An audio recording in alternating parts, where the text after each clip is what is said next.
D'accord. Bienvenue ici. Ok, on va y arriver. On va y arriver. Ok, on va le faire toutes les deux en même temps, ok? 3, 2, 1. Allô la famille. D'accord. Non, mais c'est On déjà dit pas bonjour, non. D'accord. On va y arriver, vous inquiétez pas les amis, on va y arriver. 3, 2, 1. Allô la famille.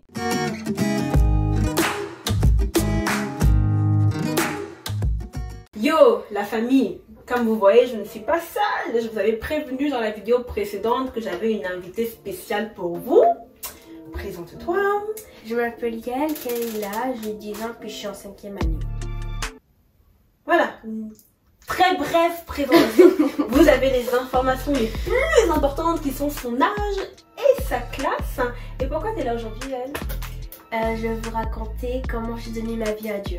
Yay, excitant. Donc, avant de profiter du témoignage des gens gratuitement là, abonne-toi d'abord, c'est la base. Clique sur la chaîne de notification pour savoir quand est-ce que je vais sortir ma prochaine vidéo qui va vous apprendre à étudier la Bible. Et puis, bon, lâche-moi un like et on va écouter le témoignage de Yael. Alors, je vais commencer par raconter ma version des faits.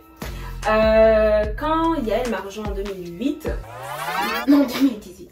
Quand Yael m'a rejoint en 2018 au Canada, il y avait beaucoup de choses que je ne connaissais pas et que je ne savais pas et que j'appréhendais de faire et d'être en tant que mère. Et le Saint-Esprit, comme je le disais dans ma vidéo précédente, a vraiment été un appui. Ça a été un guide, ça a été vraiment celui-là qui me disait quoi faire, quand faire, comment le faire.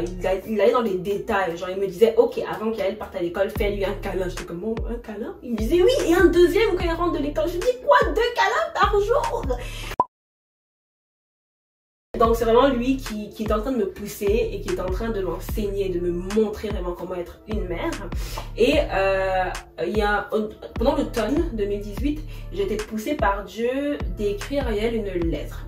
Donc je me suis assise et Dieu m'a dit ok, écris. Donc j'ai pris mon crayon, j'ai pris une feuille, c'est vraiment pas sur ordinateur, je l'ai vraiment écrite à la main et le Saint-Esprit me dictait exactement ce que je devais lui dire. Donc j'ai fini la lettre, je l'ai mise dans une belle enveloppe, j'ai marqué son nom dessus et j'ai déposé la lettre dans sa chambre pendant qu'elle était à l'école. Donc, quand je suis revenue de l'école, j'ai vu sur mon bureau qu'il y avait une lettre qui était écrite dessus pour Yael Kaila de la part de Dieu. La première chose que je me suis demandé, c'était si Dieu pouvait écrire. Je savais pas quoi faire, donc je suis allée voir maman. Quand je suis allée la voir... Moi j'ai une question. Oui? Donc je t'ai demandé si Dieu peut écrire, mais je t'ai pas demandé s'il y avait la poste au ciel. Ouais. Mais oui, il y a quelqu'un qui s'envoie la lettre d'une façon ou d'une autre, tu sais, c'est comme... Ok, bon, parenthèse. Peut-être qu'ils sont juste toutes seules dans le ciel. Ah oui, peut-être. Donc, je suis allée la voir, puis elle m'a tout expliqué. On a lu ensemble la lettre, ça me disait c'était quoi la signification de mon nom Yael, parce que c'était Dieu qui me l'avait donné. Ça signifie Yahweh mon Seigneur. Puis aussi, ça me disait que j'étais une race élue, que Dieu me faisait confiance, toutes des choses comme ça en fait. Puis, on a fait la prière, j'étais vraiment émue, donc j'ai commencé à pleurer. Pourquoi t'étais émue et pourquoi t'as commencé à pleurer? Ben parce que j'étais émue parce que pourquoi moi? Genre choisi. En plus dans ces temps-ci, j'avais des sentiments d'abandon. Je venais juste d'arriver, puis je venais juste de te connaître. Donc c'était un peu difficile. Pourquoi est-ce que tu te sentais abandonnée précisément? Et c'était quoi le plus difficile dans le fait de devoir déménager, quitter le Cameroun, arriver ici avec une maman inconnue quand même entre guillemets là?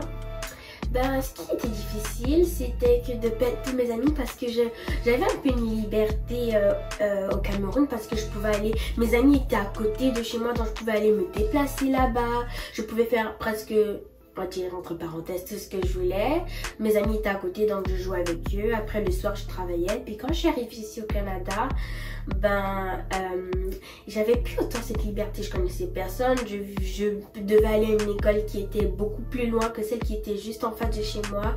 Il n'y avait aucun ami qui était à côté de chez moi que je connaissais, surtout en été. Puis c'était ça en plus, je te connaissais pas encore, donc bon, là j'avais... On avait quand même eu du temps au Cameroun. Ouais, c'est vrai. Mais c'est vrai qu'on avait, je pense qu'on a jamais passé, un an ensemble dans la même maison où il y avait juste moi sans ta grand-mère, genre. Ouais. Donc c'était ça, donc je te connaissais pas, donc j'étais un peu sur mes gardes. Jaguar a appris le français pour l'émission, elle était sur ses gardes. On est ici à la maison, elle parle petit français. Là, quand elle voit la caméra allumée, elle veut vous impressionner. Ok. Donc, c'est donc toutes ces choses-là qui ont fait que tu t'es émue. Et, ok, donc tu t'es émue et tu dis que tu ne comprenais pas pourquoi toi. Pourquoi est-ce que tu as pensé ça? Est-ce que tu pensais que tu ne méritais pas que Dieu s'intéresse à toi? Je veux dire, pourquoi est-ce que tu as pensé pourquoi toi? Bah parce que j'étais pas comme parfaite, j'écoutais pas vraiment, je respectais pas beaucoup de choses et puis la plupart du temps je cassais des trucs, on n'était pas fiers de moi chaque fois. C'est pour ça. Ok. Donc tu avais l'impression que tu n'étais pas parfaite et que tu ne répondais pas forcément à, j'allais dire aux attentes de tes parents, mais je suppose à mes attentes, ça fait quelques mois et puis peut-être aux attentes de où tu vivais avant. Ok. D'accord. Donc là, après, on a lu, on a fait la prière, puis que ma vie a changé. J'avais plus le sentiment d'être abandonnée, j'avais plus le sentiment d'être rejetée, puis j'étais plus heureuse dans ma vie. Et comment est-ce que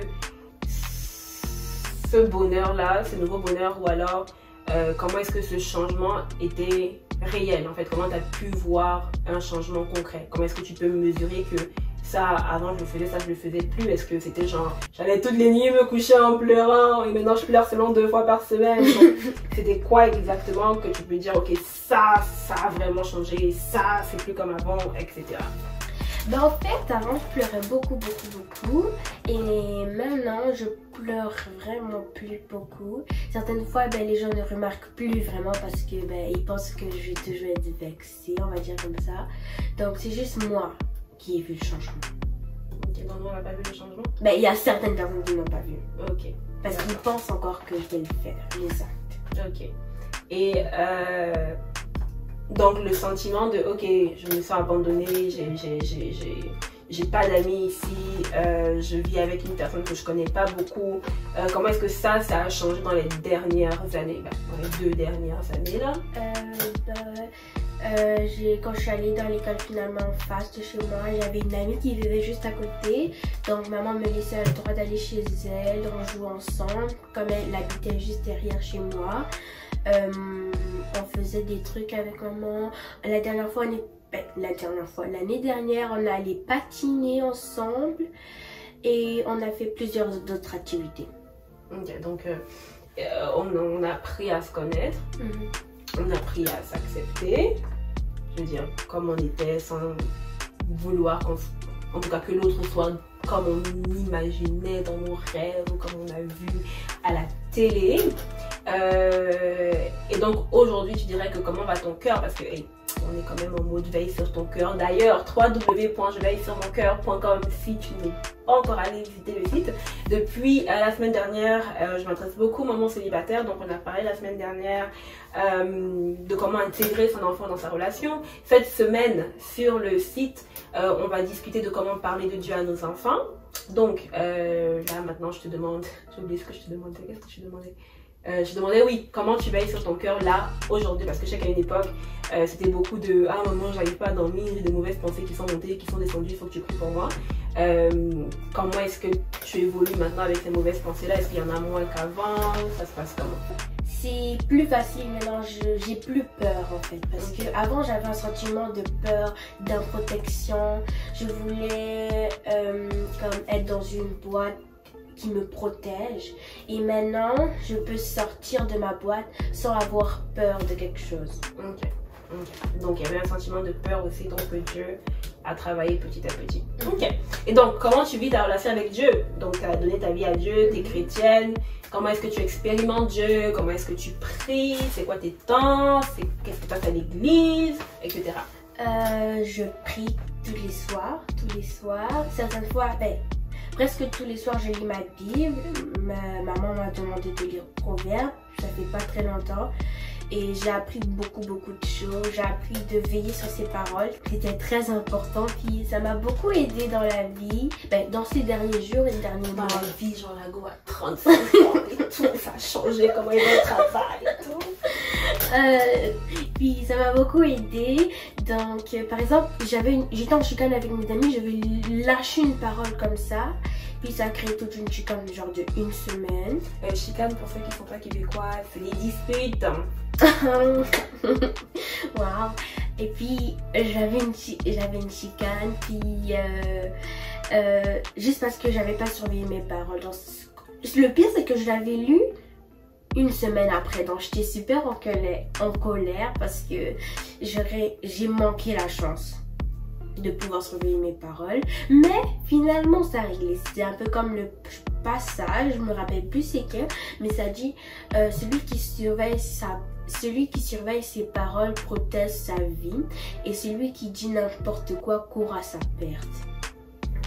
Donc c'est ça. Est-ce que tu fais toujours les prières où tu demandes à Dieu de venir éteindre la lumière dans ta chambre? Ben non, ça c'est un sketch en passant. C'est pas un sketch, Si c'est un sketch, Elle a prié pour que Dieu vienne éteindre la lumière dans ta chambre. Non, mais j'ai fait un sketch. Après, tu as fait un sketch dessus. Non, mais c'était là où j'ai dit centimètres. Oui, ça c'était le sketch. Ouais, c'est c'était le avant. sketch. J'avais demandé qu'il vienne éteindre la lumière C'est dans ta chambre. raison. Bah ouais. Maintenant, je me rappelle. Donc là, après, c'est ça. Ok. Donc, si tu donnais, avant qu'on se quitte, un conseil à toutes les mamans qui nous écoutent et qui veulent savoir comment parler de Dieu à leurs enfants, ça serait quoi? Ben, mon conseil, ce serait de pouvoir parler de Dieu par des choses qu'elle aime ou qu'il aime, que ton enfant aime. Par exemple, si ton enfant aime la musique, ben, tu peux mettre plus de musique chrétienne. Si ton enfant aime la danse, tu peux lui faire des danses chrétiennes. C'est quoi les danses chrétiennes, ma fille? Ben, des danses qui t'entraînent avec la musique chrétienne.